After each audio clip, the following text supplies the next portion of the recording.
চলো তোমাদেরকে আমরা আমাদের সানডের লাঞ্চের মেনু দেখাই। জানোই ভাত খাবো, আর ভাত খাওয়ার দিনে আমার এক্সাইটমেন্টটা প্রচুর বেড়ে যায়।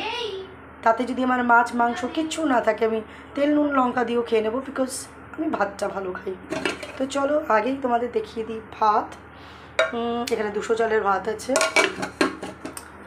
এটার সাথে মা দিয়েছে একটুখানি এটা মানে লাউ দিয়েছে। আচ্ছা লাউ, আচ্ছা তারপরে সব রিসাইকেল করা 3টে পটল ছিল, তার পটল ভাজা। আমি পটল ভাজা এই বছরেই ফার্স্ট টাইম খাচ্ছি। তারপরে আছে ডিমের অমলেট দিয়ে ঝোল। ভালো করে ডিমের অমলেটটা দেখাতে পারলাম, এটা ডবল ডিমের অমলেট আছে কিন্তু। আচ্ছা সবই রিসাইকেল অ্যাকচুয়ালি, শুধু ডিমের অমলেটটাই আমি করেছি। এটা হলো মুগের ডাল, এটাও রিসাইকেল বৃহস্পতিবার দিনের। আর লাস্ট আলু পোস্ত।